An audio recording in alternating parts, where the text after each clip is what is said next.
My son spit on my face in the middle of a crowded restaurant, right in front of the granddaughter I raised. He thought I was powerless.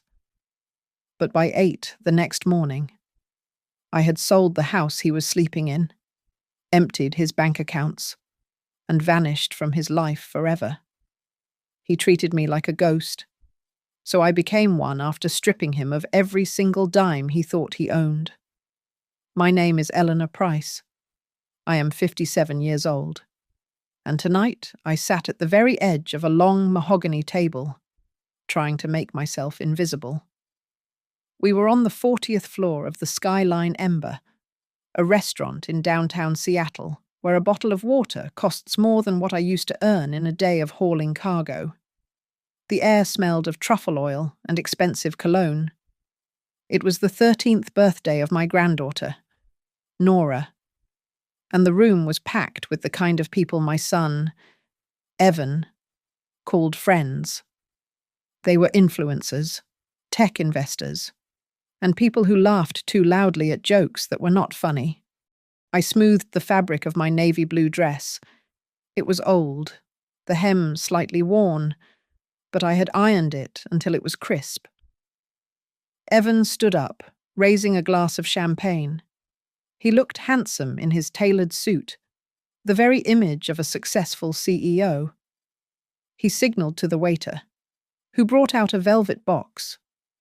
"For my princess," Evan announced, his voice booming for the benefit of the cameras pointed at him. He opened the box to reveal a diamond necklace that caught the overhead lights and fractured them into 1,000 tiny rainbows. The table erupted in applause. Nora gasped, her eyes wide, and let her father fasten the cold stones around her neck. I waited for the applause to die down before I reached into my purse. My gift did not sparkle. It was a thin envelope containing a handwritten letter and a black and white photograph. The photo showed a 5-year-old Nora standing next to me in front of a rusted International Harvester, the very first truck of the fleet I had built from nothing. Nora looked at me, a small, shy smile touching her lips. She reached out to take it, before her fingers could graze the paper. Camilla, my daughter-in-law, let out a sharp, high-pitched laugh. She swirled her wineglass and leaned in. "Oh, look, everyone," Camilla said, her voice dripping with artificial sweetness. Grandma brought sentimental clutter.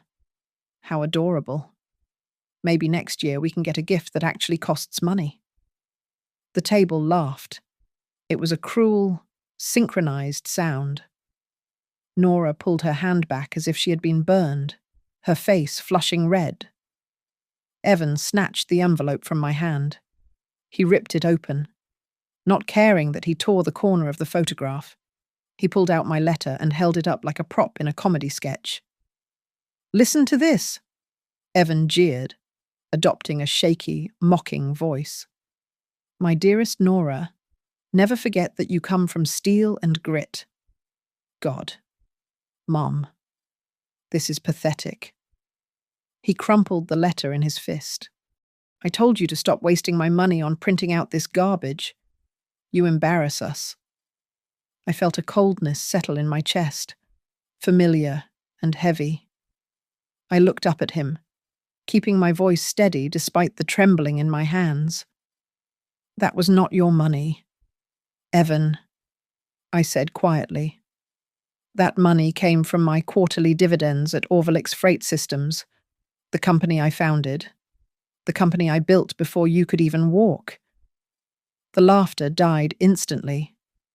Evan's face turned a deep, blotchy shade of crimson. I had bruised his ego in front of his audience. He kicked his chair back and stood up, looming over me. The vein in his neck bulged. "Your company," Evan shouted, pointing a finger inches from my nose. "You are a relic, Eleanor. You live in my basement. You eat my food. You exist because I allow you to exist. You are nothing but a leech." The restaurant went silent. Even the clinking of silverware stopped. I looked up at him, refusing to cower. "I am your mother," I whispered. Evan sneered. His lip curled up, revealing his teeth. He leaned down, bringing his face so close I could smell the expensive scotch on his breath. Then, he gathered the saliva in his mouth and spat. It happened in slow motion. The glob of hot, frothy saliva hit my cheek with a wet slap. A collective gasp swept through the room. "Oh my God," someone whispered. Phones went up instantly, recording the spectacle. I did not wipe it away. I let the saliva slide down my cheek, warm and humiliating. I looked straight into Evan's eyes. He was breathing hard, challenging me to react, to scream, to make a scene he could use to call me crazy. I turned my gaze to Nora. She was frozen, her hands gripping the tablecloth, her eyes filled with terror and shame. But she did not move. She did not speak. She just looked down at her plate, afraid to catch my eye. I slowly picked up my linen napkin. I folded it neatly and placed it on the table next to the untouched silverware. I stood up. My legs felt like granite. "Okay," I said, my voice barely above a whisper. "I understand." I turned my back on them. I walked through the maze of tables, past the staring eyes of strangers, past the waiters who looked at me with pity. I walked out of the golden light of the restaurant and into the cool shadows of the elevator. I did not cry. I did not shake. As the doors closed, shutting out the noise of the party, a single, crystalline thought formed in my mind. Tomorrow, my son would realize that the saliva on my face had actually landed on the roof of the house he was sleeping in. The taxi dropped me off at the bottom of the driveway of the Cedar Crest Hill estate. I walked past the manicured hedges and the 3-car garage to the side door that led down to my living quarters. Evan liked to call it the convenient studio suite when he spoke to his friends, making it sound like a chic, private apartment. In reality, it was a converted storage room with bad ventilation and a window that looked directly at the exhaust pipe of his Range Rover. The air down here always smelled of damp concrete and unwashed laundry. I did not turn on the main light.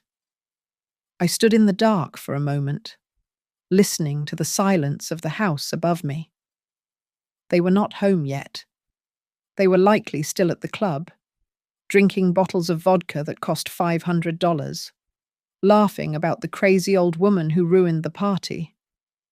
I did not cry. Tears were a luxury I could no longer afford. I took off my navy blue dress. The saliva had dried into a stiff, crusty white patch on the shoulder. I did not wash it. Instead, I hung the dress on a hanger, facing outward, so the stain was the first thing I would see. Then I stripped the sheets off my narrow twin bed, folded them into a perfect square, and got down on my knees. I reached deep under the bed frame, past the boxes of winter coats, until my fingers touched cold metal. I dragged out the heavy steel footlocker that I had kept hidden for 5 years. Evan never looked under here.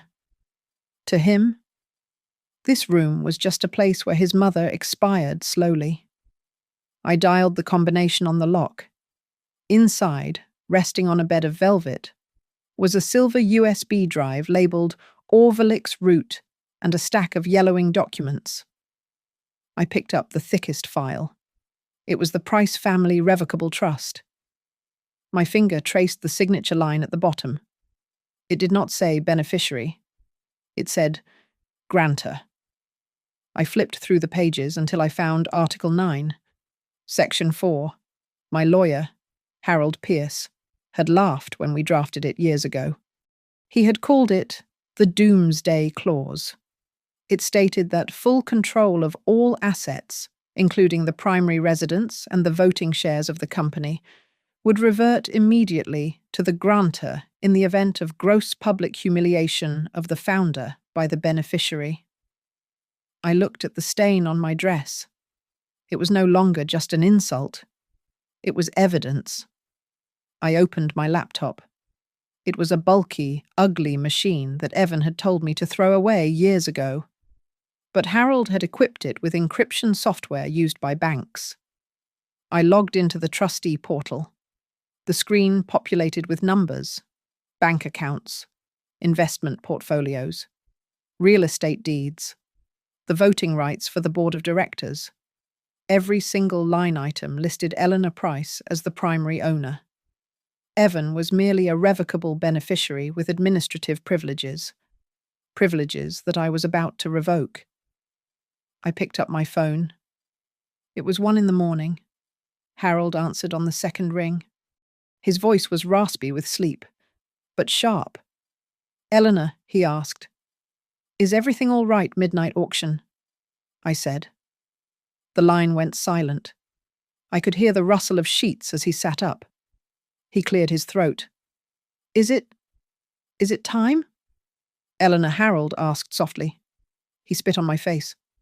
"Harry," I said. My voice did not tremble. In front of everyone. He spit on me. "Oh, good Lord." Harold breathed. I heard the click of a bedside lamp. "I am so sorry. I am opening the file now. Burn it down." I said, "I want the house listed on the private market by dawn. I want his credit cards frozen. I want his CEO access revoked pending an internal investigation. And move my liquid assets. All of it. Put it in the shadow account we discussed. Consider it done," Harold said, the sound of his keyboard clacking in the background. "The eviction notice, prepare it," I replied. I hung up. I took a small piece of stationery from my desk and wrote a note. "Nora, my sweet girl, Grandma loves you more than life. I am not leaving you. I am just leaving this house.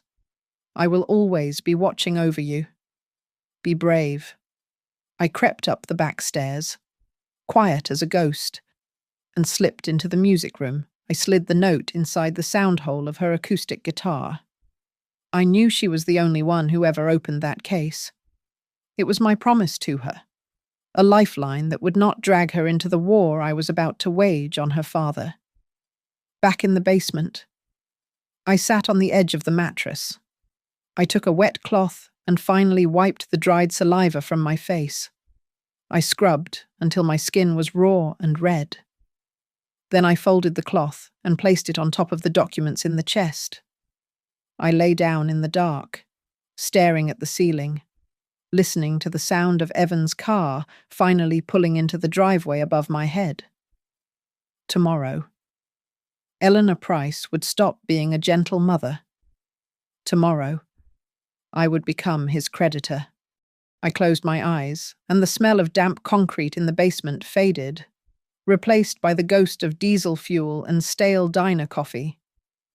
I was 24 years old again, gripping the steering wheel of a beat-up semi-truck that shook so hard my teeth rattled. I used to drive 18 hours a straight shot across the Midwest, sleeping in the freezing cabin wrapped in a wool blanket because I refused to pay for a motel. I was not building a company back then. I was just trying to survive a boss who paid me in cash and insults. I remembered parking that massive rig in a rest stop outside of Denver, the engine idling to keep the heater running. I had baby Evan in my lap.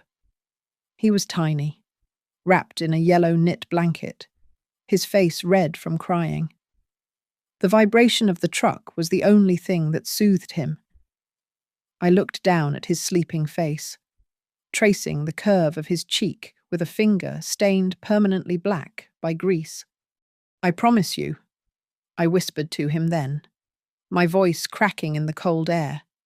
"I promise you will never have to count pennies at a grocery store. You will never have to sleep in a truck. I will build a world where you are safe." And I did. Orvelik's freight systems started in a rented warehouse on the outskirts of Tacoma that smelled of wet cardboard. We had 2 second-hand trucks and a phone line that worked half the time. I was the CEO, the janitor, the accountant, and the mechanic. I learned to change a blown tire in the rain and negotiate contracts with supermarket chains in the same afternoon. But as the company grew, so did the distance between the boy I loved and the woman who paid for his life. I remembered going to a parent-teacher conference when Evan was 10. I had come straight from the depot, and despite scrubbing my hands with heavy-duty soap, the scent of motor oil clung to my hair and clothes. When I walked into the classroom, Evan shrank into his seat. Later, in the car, he turned away from me. "Mom," he said, looking out the window, "do you have to come inside next time? The other moms smell like perfume. You smell like work." My husband, Robert, a quiet maintenance engineer who had helped me lay the foundation of the business, saw the rot setting in long before I did. He used to watch Evan demand the newest video game console or throw a tantrum when we said no, only for me to cave in and buy it the next day. "Eleanor," Robert told me once, his voice heavy with worry, "you think you are giving him a good life, but you are not. You are teaching him that money solves everything. He is learning that consequences are for poor people, not for him. He is just a child." "Robert," I had snapped back. "I just want him to have what I didn't."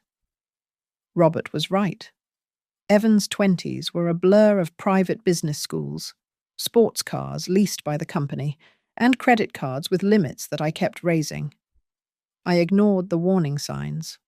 I ignored how he stopped hugging me in public. I ignored the way he would brush my hand off his shoulder at company parties, whispering that I was wrinkling his suit.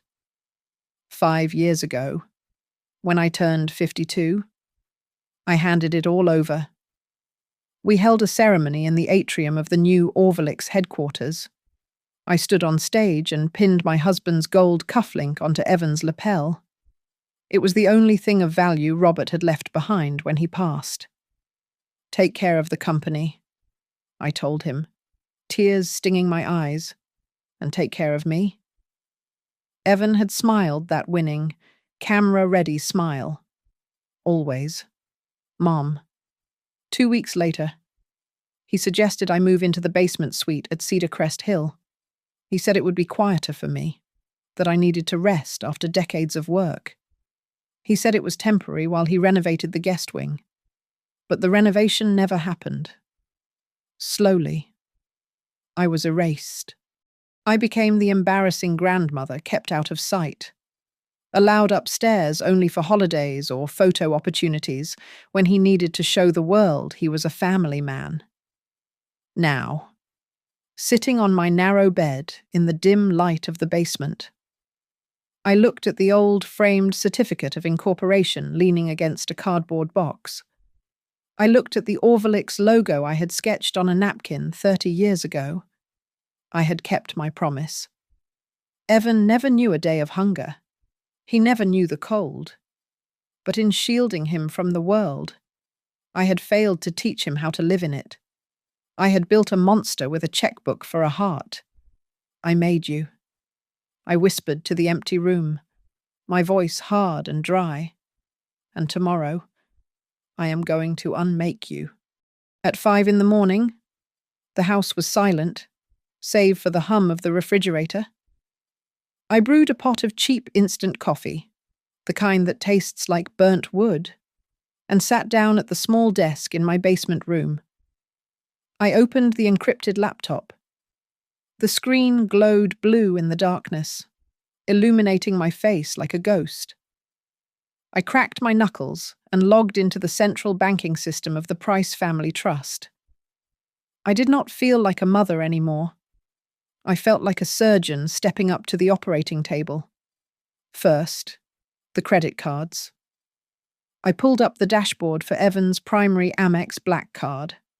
I clicked the tab marked Status and selected Lost Stolen, Freeze immediately. I did the same for the Visa Infinite and the corporate expense account linked to the family trust. I moved down the list to the recurring payments, the lease on his Porsche, the membership fees for the country club, the exorbitant monthly retainer for his personal stylist. Cancel, cancel, cancel. Next, the real estate. I opened the secure document portal where Harold was waiting on the other end. I electronically signed the power of attorney granting Harold Pierce the exclusive right to sell the Cedar Crest Hill property. I added a stipulation in the notes section. Cash buyers only. Close immediately. Price it to move by noon. Then came the transfer. I took a significant sum from the liquidity pool money that came from the restructuring of my own shares and wired it to the Lighthouse Fund.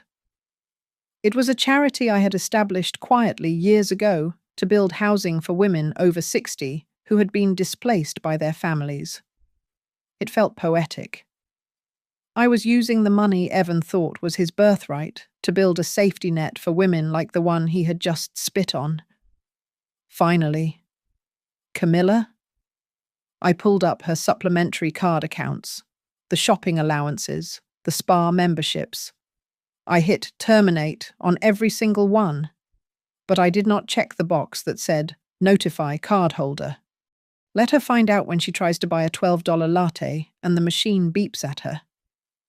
By 5:45, I was done. The digital infrastructure of Evan's life had been dismantled. I stood up and grabbed my old canvas backpack. I did not pack much. I took my passport, 3 sets of comfortable clothes, and a small, framed photo of Nora and me at the park when she was 4. I reached into my jewelry box and took the single gold cufflink that had belonged to my husband. That was it. I left the furniture, the books, the pots and pans. I wanted the room to look exactly as it was, a space that had been abandoned. At 6 a.m, a low rumble vibrated through the driveway. I looked out the narrow window and saw a faded white RV pulling up to the curb. It was a monstrosity of a vehicle, older than Evan, driven by Delia. We had worked the loading docks together 30 years ago. I walked out the side door into the cool morning mist. Delia rolled down the window, a cigarette dangling from her lip. "Well, look at you," Delia rasped, grinning. "Running away like a teenager? Or are you finally escaping prison?" "A bit of both," I said, hoisting my backpack onto my shoulder. "But I am leaving with a clean conscience." Before I climbed in, I walked quietly around to the main garage. I found the red metal toolbox that Evan kept on his workbench. He only ever opened it when something catastrophic broke in the house. I slipped a thick manila envelope inside. It contained photocopies of the deed to the house and the eviction notice that Harold would be filing within the hour. It was a paper bullet, waiting for the right moment to detonate. I walked back to the RV and climbed into the passenger seat. The engine roared to life. We drove toward the community gate. The security guard was a man named Miller, a former Marine I had been tipping generously for 5 years because Evan never remembered his name. Miller saw the RV. He saw me in the passenger seat. He didn't ask for a pass. He didn't call the house. He just hit the button to open the heavy iron gates and gave me a sharp salute. "Good luck, Ms. Price," Miller said. "Thank you, Miller," I replied. As the RV merged onto the highway, I looked into the side mirror. The skyline of Seattle was shrinking behind us, bathed in the pale light of dawn. The city where I had built a logistics empire was fading away. I watched the road ahead. Evan thought a trucking company was just about moving boxes from point A to point B. He never understood the real lesson. Today, he would learn that I was not just moving myself. I was transporting his entire destiny away from him, and there was no return route. Delia pulled the RV into a rest stop off the highway, the engine shuddering to a halt. While she went to buy snacks, I sat at the small dinette table and opened my tablet. I tapped the icon for the home security system. Evan had installed these cameras a year ago, bragging that they were top-of-the-line military grade, intended to keep intruders out. He never realized that the administrator account belonged to the person who paid the installation bill. I watched his world collapse in high definition. On the screen marked living room, the timestamp read 10 in the morning. Evan stumbled down the stairs, rubbing his face. He looked hungover. He walked to the landing and shouted toward the basement door. "Mom, coffee." He waited. Silence. He frowned, irritated that his servant was not responding. He stomped down the stairs barefoot. I switched the camera view to basement.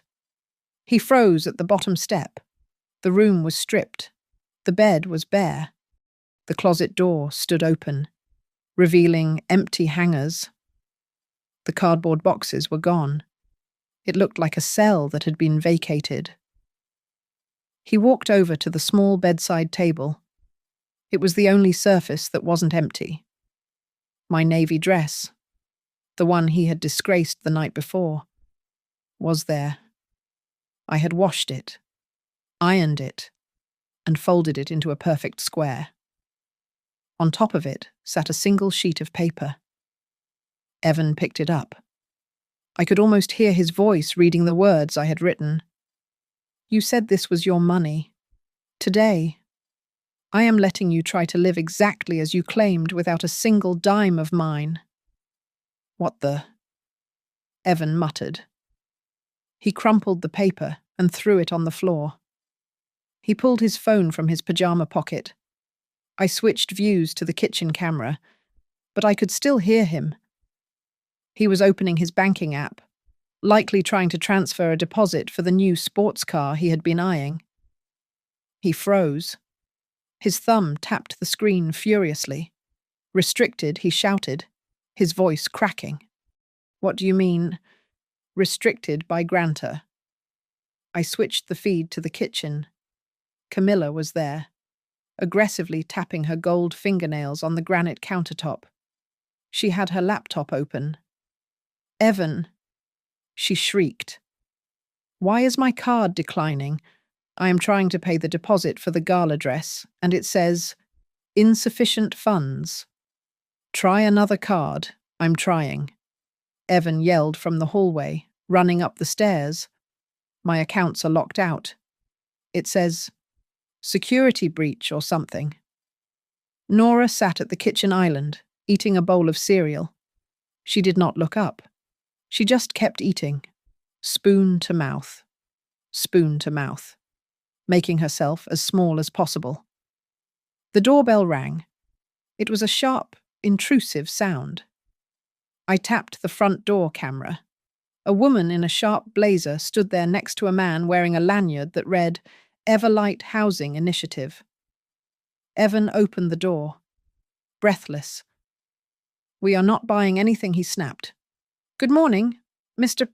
Price," the woman said, holding up a clipboard. "We are not selling. We are the new owners. The Price Family Trust closed on the sale of this property at 8 this morning. We are here for the initial inspection." "Sold."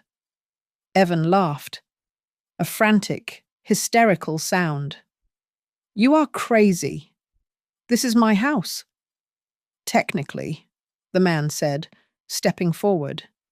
"It was the trust's house, and the grantor liquidated it." Before Evan could slam the door, another car pulled up. A man in a cheap suit walked up the driveway, bypassing the real estate agents. He handed Evan a thick envelope. "Evan Price," the man asked. "You have been served."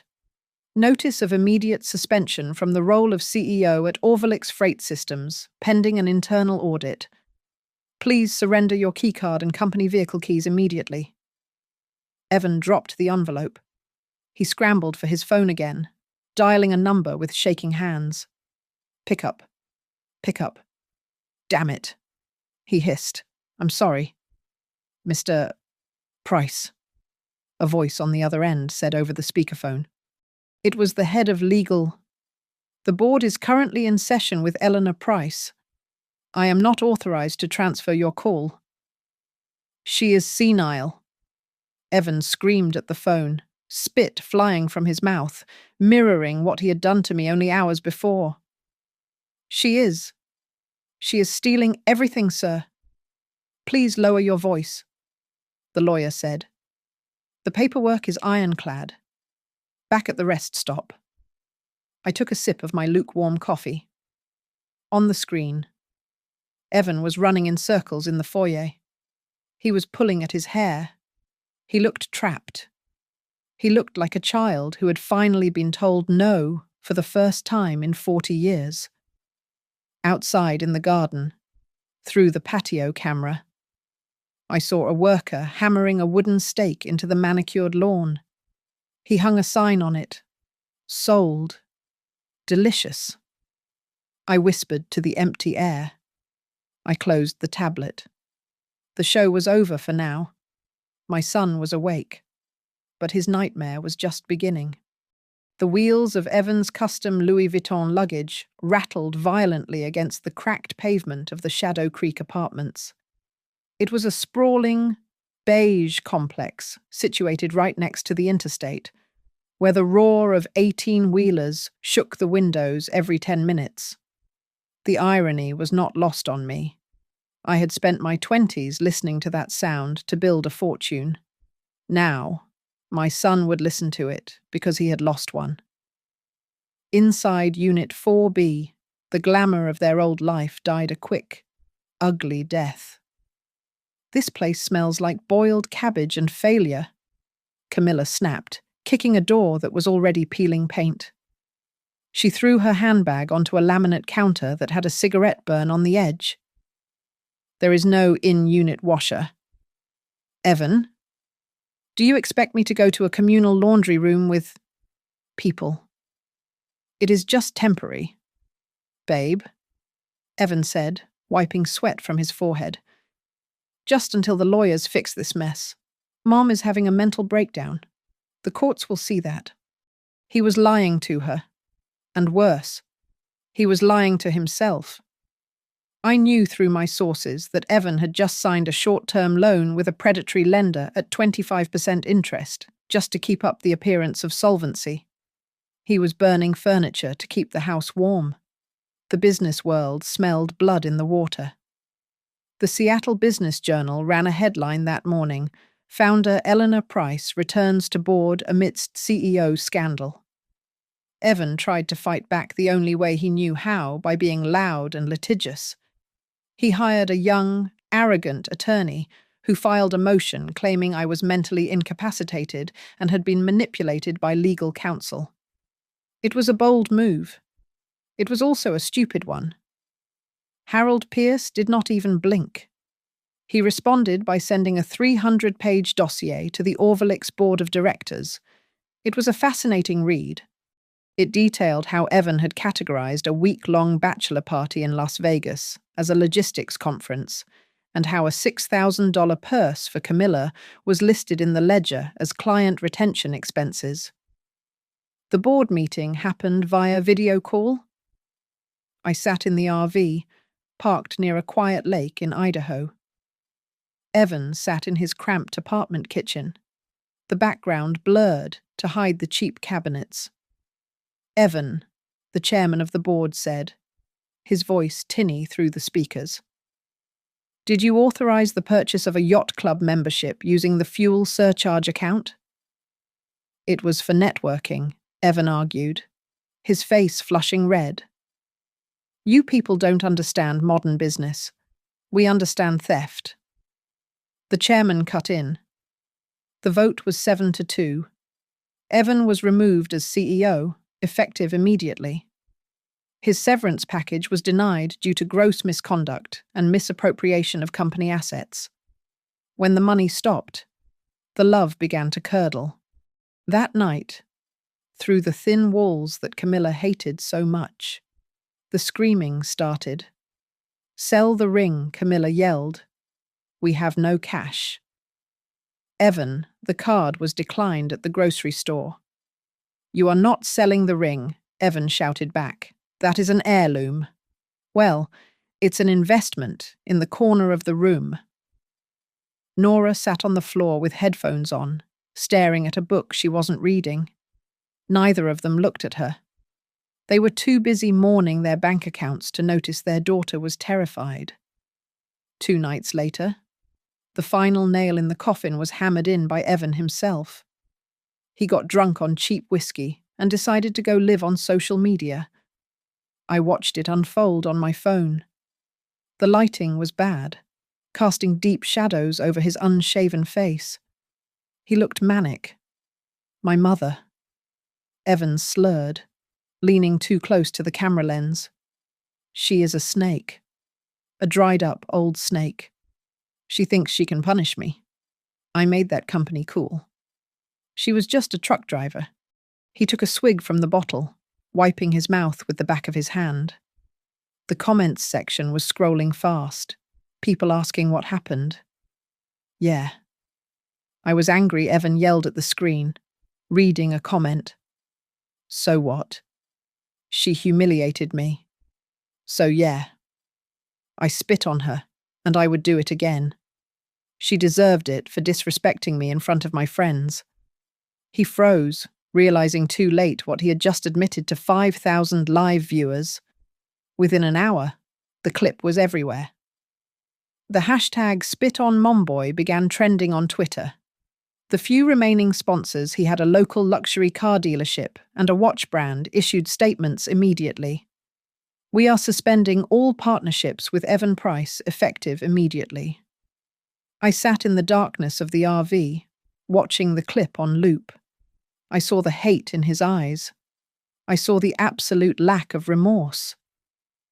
I turned off the phone and looked out at the moon reflecting on the lake. It didn't feel like victory. It felt like taking out the trash necessary, smelly, and something I should have done a long time ago. The producer from Heartland Truths called Harold at 9 in the morning on a Tuesday. It was one of those daytime talk shows that thrived on paternity tests and family screaming matches. They wanted to bridge the gap between the generations of the Price family on national television. I knew exactly what they really wanted. They wanted a train wreck. Evan agreed immediately. He saw it as his redemption arc. I saw the footage from the pre-interview later. He had traded his Italian suits for a soft, beige cardigan that made him look harmless. He sat in front of the makeup mirror, practicing a single tear falling down his cheek, whispering lines about a tyrannical mother. Harold brought the contract to me in the RV. I signed it. But I added an addendum in thick black ink. No surprises, no staged reunions. And any media I provided had to be played in its entirety, or I would sue the network for defamation before the credits rolled. The studio in Los Angeles was freezing. The host, a man named Gary, with teeth so white they looked like porcelain tiles, sat in a purple armchair. "Welcome back to Heartland Truths," Gary said to the camera, his voice dropping to a somber register. "We have Evan Price here, a man who was once a titan of industry, now living in a rental apartment because his mother took everything." The screen behind him flashed a grainy clip from the restaurant security footage. It showed me standing up. It showed me looking angry. And then, right before Evan lunged at me, the video cut to black. She just snapped. Evan said to the audience, wiping his dry eyes, "I tried to give her a home. I tried to care for her. And she threw us out." She took the roof from over my 13-year-old daughter's head. Who does that to a child? The audience let out a collective, sympathetic coo. I could see heads shaking in the front row. They hated me. "Please welcome," Gary announced, his voice stiffening. "Eleanor Price." I walked out. I did not wear a dress. I wore a grey blazer over a dark t-shirt, stiff jeans, and my old work boots. The lights were blindingly hot. I walked to the center stage. Evan stood up, opening his arms for a hug that he thought would play well on camera. I stopped 5 feet away from him. I looked him up and down, then nodded once to the host and sat in the far chair. The audience went silent. The tension was thick enough to choke on. "Eleanor," Gary said. "You heard your son. He says you abandoned the family out of spite. What do you have to say?" "I say that you should play the rest of the tape," I said calmly. I pointed to the control booth. Per my contract, they had no choice. The giant screen flickered to life. This time, there was audio. The audience heard Camilla call my gift cheap, sentimental trash. They heard Evan mocking my letter. And then, in high definition, they saw Evan lean forward. They saw his jaw work. They saw the spray of saliva hit my face. The studio fell into a dead silence. Then, a woman in the back row gasped. "Oh my God," someone shouted. A chorus of boos erupted, low at first, then deafening. Evan looked around, panic rising in his eyes. That is taken out of context," Evan stammered, sweat breaking out on his forehead. I was provoked. She threatened me. "I have one more thing," I said, pulling a small silver USB drive from my pocket. I handed it to Gary. "Audio file 3. Please." Evan's voice filled the studio. It was slurred, arrogant, recorded months ago at a bar by a friend who had turned on him. "My mum. She is a joke. She is so stupid. She signed the whole trust over to me, basically. She lives in my basement because I am a saint. Honestly, I am just waiting for the old hag to kick the bucket so I can sell the company and buy a place in Cabo." The clip ended. The booing was now a roar. The audience was standing up, pointing fingers at him. Evan stood up, his face turning a violent shade of purple. The facade of the humble victim shattered. "Shut up!" Evan screamed at the audience. He turned to Gary. "You set me up. You are all pathetic. You are poor, and you are jealous, and you," he pointed a shaking finger at me, "you are a witch. You should have died in that truck." "Cut the feed," a producer yelled from the side. Gary stood up, signaling for security. "We are going to commercial." 2 large security guards stepped between Evan and me. Evan was still screaming profanities, spitting as he yelled a habit he apparently could not break. I stood up and walked off the stage while the chaos unfolded behind me. Harold was waiting in the wings with my coat. We walked out the back exit to the parking lot where a black sedan was waiting. I did not look back at the studio door. "That went well," Harold said dryly as he held the car door open. "The court of public opinion has reached a verdict." I slid into the leather seat and looked straight ahead. I do not need an audience for my life anymore. "Harry," I said, "I just need a judge." The fluorescent lights of the King County Superior Court hummed with a sound that reminded me of a dying refrigerator. We were in courtroom 4B, a small, windowless room reserved for family disputes and emergency motions. The air conditioner was set too high, making the air smell of recycled dust and ozone. Evan sat at the plaintiff's table.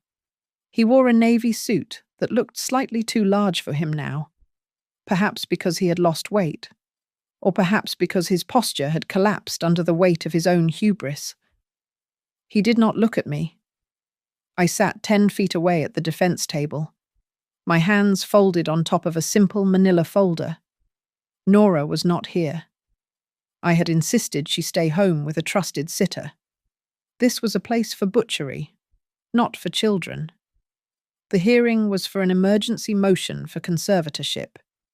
Evan was asking the state to declare me mentally incompetent and appoint him as the guardian of my finances. Your Honor.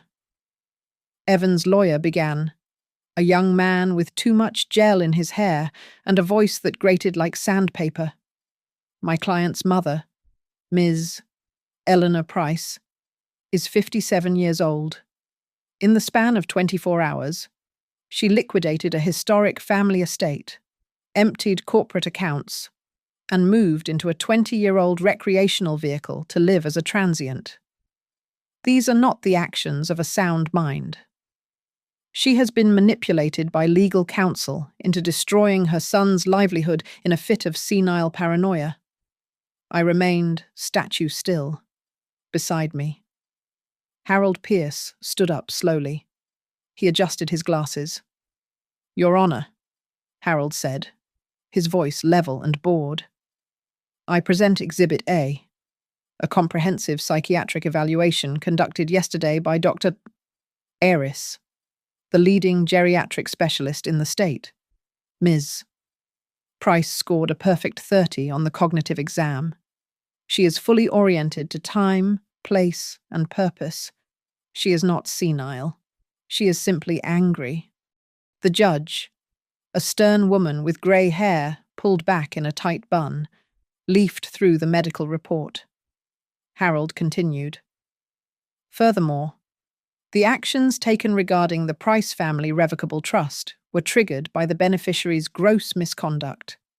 I present Exhibit B, the minutes from the Orvalix board meeting where Mr. Price was terminated for embezzlement and misappropriation of company funds for personal luxury travel. Evan's lawyer jumped up. Objection relevance. It goes to the heart of the matter, the judge said, waving him down without looking up. The trust was designed to protect the assets. It seems Ms. Price did exactly that. Harold walked to the bench. He placed a thick, bound document on the judge's desk, and then dropped a copy onto Evan's table with a heavy thud. And finally, Harold said, a dangerous glint in his eye. We move to the cross-petition regarding Mr. Price's solvency. The plaintiff claims my client is ruining him financially.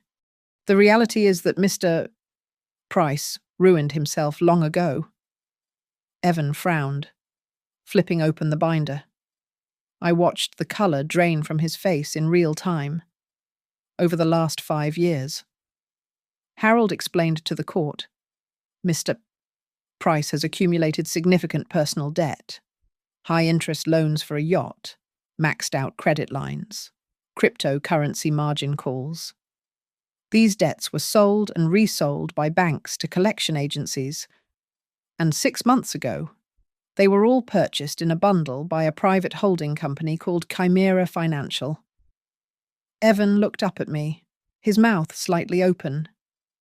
Chimera Financial, Harold said, pointing a finger at me, is a wholly owned subsidiary of Eleanor Price. She bought your debt. Evan. She did it to prevent strangers from foreclosing on you. She controlled the risk. Harold turned back to the judge. But since Mr. Price has decided to sue his primary creditor, Ms. Price is now exercising her right to call the loans in full, effective immediately. The silence in the room was absolute.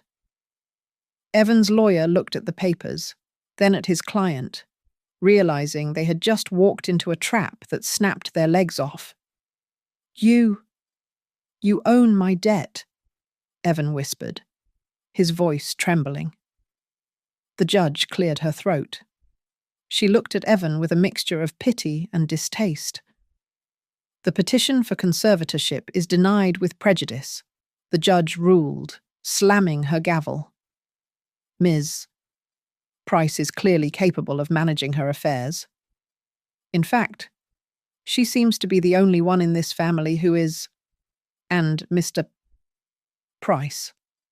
Regarding the incident mentioned in the affidavits, spitting on a parent is not just grounds for disinheritance in my book. It is a sign of a character rot that no court can fix. One last thing. Your Honour, Harold added. The Cedar Crest Hill estate has been sold to Lighthouse Haven, a non-profit organisation providing housing for displaced elderly women. The transaction is complete. The judge nodded, a small, approving smile touching her lips. Dismissed. 10 minutes later. I walked out the side exit of the courthouse. I could hear the commotion at the front steps. The press had found out about the bankruptcy filing Harold had just triggered. They were swarming Evan like sharks, shouting questions about his debts and the spitting video. I walked alone to the curb where Delia was idling the RV. The engine purred, a rough but reliable sound. I climbed into the passenger seat and locked the door. I did not look back at the courthouse. I left the flashing cameras and the noise behind me. Ready? Delia asked. Drive, I said. It had been 3 months since the court hearing. The leaves in Seattle were turning a burnt orange, matching the rust on the undercarriage of Delia's RV. I came back to the city for one reason, only to put the final ink on the tombstone of my past life. I sat in the glass-walled conference room of Orvelix Freight Systems, decades ago. I had dreamed of a room like this while sleeping upright in a freezing truck cabin. Now, the view of the skyline just looked like cold geometry. I picked up the pen. Across from me sat the representatives of a mid-sized logistics group from Ohio. They were decent people, hard-working. They were not sharks like the investors Evan had courted. The terms are clear, I said, my voice flat. The employee pension fund is inviolable. The name Orvelix remains. And 50% of the sale proceeds go directly into an irrevocable education trust for Nora Price, accessible only when she turns 21. Agreed. Ms. Price. The lead buyer said respectfully. I signed my name. With that stroke of the pen, I sold the majority of the empire I had built. I kept enough to live quietly. But the power, the leverage, and the burden were gone. Then, Harold slid the final document across the mahogany table. It was not a business contract. It was a restraining order. 10 years, Harold said softly. No contact, no proximity. It cites the assault in the restaurant, the harassment campaign, and the threats made on national television. I looked at the paper. It felt heavier than the sale of the company. I signed it without hesitation. An hour later, Delia drove the RV slowly up the winding road of Cedar Crest Hill. We did not stop. We just rolled past. The iron gates were open. The pretentiousness was gone. The stone lions that Evan had installed to look regal had been removed. In their place, marigolds were planted in bright, cheerful rows. A new wooden sign swung gently in the wind, Lighthouse Haven, transitional home for women 50+. I looked through the window. Inside the large bay window of the kitchen, the same kitchen where Camilla used to complain about the granite colour, I saw 3 women with grey hair. They were wearing aprons, laughing, holding mugs of tea. The house looked warm. It looked alive. I asked Delia to pull over just for a moment on the opposite side of the street. I walked to the reception building, which used to be the guardhouse. I handed a small envelope to the receptionist. For Nora Price, I told her. If she ever comes here looking for answers, Give it to no one else. Inside was a copy of the very first $50 savings bond I had bought for her, and a short letter. If you want to find me, do it on your own terms, not his. We drove back toward the city centre, but I did not go to the Orvelix Tower. I had Delia park 3 blocks away, from the safety of the RV's high seat. I looked through binoculars. Evan was standing on the sidewalk outside the corporate lobby. He looked thinner. He was holding a bouquet of supermarket red roses wrapped in cheap plastic. He was trying to look pitiful, trying to play the role of the repentant son for one last shot at the bank account. I watched as the head of security stepped out. It was Miller. He didn't smile. He blocked Evan's path to the revolving doors. I couldn't hear them, but I knew the script Miller had been given. Mr. Price, she does not work here anymore, and this was never your home. Evan stood there as Miller walked back inside. The bouquet drooped in his hand. He looked small. He looked like a stranger. I lowered the binoculars and sat back in the seat. I closed my eyes and inhaled. The phantom smell of spit and motor oil was finally gone. That night, we parked at an overlook facing the Puget Sound. The fog was rolling in, thick and grey. I took the metal trash can from the RV and set it on the asphalt. I placed the photocopies of the old deed, the old trust, and the old will inside. I struck a match and dropped it in. The fire curled the edges of the paper, turning the legal binds that had tied me to an ungrateful son into black ash. The smoke rose up and disappeared into the fog. I felt lighter, as if I had shed a heavy winter coat I hadn't realized I was wearing. Delia stepped out of the RV and handed me a cold can of beer. We tapped the cans together. Well, Delia said, looking at the dying embers. So you are officially unemployed. I took a long sip, tasting the cold hops and the salty sea air. No, I said, watching the last spark fade. For the first time in my life, I am just done working 24 hours a day for someone else. The neon sign of the Dust Bowl Diner flickers with a buzzing sound that grates on my nerves. But the coffee is hot and black. It is late afternoon in a forgotten town in New Mexico. The air conditioning hums, fighting a losing battle against the dry desert heat. I sit alone in a booth with cracked red vinyl seats, stirring a packet of sugar into my cup. The place is nearly empty. Just a trucker eating pie in the corner and the waitress counting tips. I look up, my eyes drifting to the glass display case on the counter that holds stale donuts. In the reflection of the glass, I see a face I thought I had scrubbed from my memory. My heart stops for a fraction of a second. My hand, however, does not shake. I continue to stir my coffee, watching the reflection.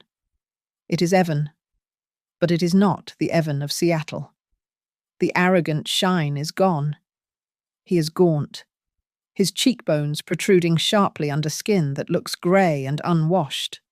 He wears a wrinkled button-down shirt that was once expensive, but is now stained with sweat and dirt.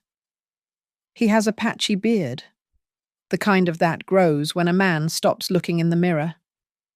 He is sitting at the bar, hunched over a mug of black coffee, staring into the liquid as if it holds the answers to why his life collapsed. I take a breath. The desert is thousands of miles wide, yet somehow, the wind still blows the trash you swept out right back to your feet. My first instinct is to slide out of the booth and leave through the back door, but I stay. I am not the one who needs to run anymore. Evan turns his head. Our eyes meet across the linoleum floor. His eyes widen. There is a flash of shock. followed by a desperate, hungry hope that makes my stomach turn. He leaves a few crumpled dollar bills on the counter, probably all he has, and walks toward my booth. He walks with a limp I have never seen before. "Mom," he asks, his voice raspy. He stands by the table, shifting his weight. Can I sit?" I nod once. I do not smile. I do not move my purse to make room. He slides in opposite me. He smells of stale tobacco and old sweat. He puts his hands on the table, then pulls them back when he sees me looking at his dirty fingernails. "I didn't know you were… I have been looking for you." Evan stammers. He looks down. "I am so sorry, Mum, for everything. For the restaurant. For the spitting. I was out of my mind. It was the stress. And Camilla. She left me. You know. She took the car. She took everything she could carry. The media destroyed me. I couldn't get a job. They blacklisted me." He is talking fast, the words tumbling out in a chaotic stream. "I know I messed up." He continues, his eyes wet. "I really do. I need a second chance. I need family." I let the silence stretch. It hangs heavy between us, louder than the buzzing neon sign. I take a slow sip of my coffee. "Evan," I say, my voice steady and cool. "If you still had the house, and if you still had the company, and if Camilla was still shopping with my credit cards, would you be sitting here in a diner in the middle of nowhere telling me you are sorry?" He freezes. He opens his mouth to speak, but no sound comes out. The truth hangs naked in the air. His remorse is not about what he did to me. It is about what he lost for himself. "I thought so," I say. "But I am your son," he whispers, leaning forward. "You can't just leave me like this. I stopped being your safety net the night you decided I was your target." I reply, "I have arranged my affairs. Evan, every penny I have, every asset I own, is locked behind doors you do not have the keys for. You will never see another dime of my fortune. Not now. Not when I die." His face crumbles. The hope dies, replaced by the terrified realization that the bank is truly closed. "However," I say, reaching into my pocket, "I am not cruel. I left a provision in a blind trust. It pays directly to institutions. If you need trade school, or if you need rehabilitation, how do I access it?" he asks quickly. "Do I call you? Do you have a number?" I slide a small, plain white card across the table. It has a logo of a legal aid center and a substance abuse support network in Albuquerque. "You call them," I say. "You do the work. You get clean. You get a job. You learn to stand on your own 2 feet. If you can do that, you won't need my number." I stand up. I place a $5 bill on the table for my coffee. Evan sits there, staring at the card as if it is a life raft in the middle of the ocean. I walk past him. I walk out the door into the blinding desert sun. I do not look back. Decades ago, I walked out of a restaurant with his spit on my face. Today, my face is clean, and I am the one walking away. I climb into the passenger seat of the RV. Delia looks at me, raising an eyebrow. "Everything okay?" she asks. I look at the horizon, where the road stretches out into a line of infinite possibility. "The GPS says we are leaving this town," I tell her quietly, but I know I just left the role of the mother who is forced to forgive. Drive. Delia. The engine roars to life. We roll forward toward the sunset, leaving the dust and the past behind. I am Eleanor Price, and for the first time in my life, I belong entirely to myself. Thank you so much for listening to my story. I'd love to know where you folks are tuning in from today.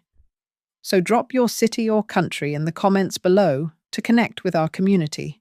If you enjoyed this journey, please make sure to subscribe to Grandma's Family Diary.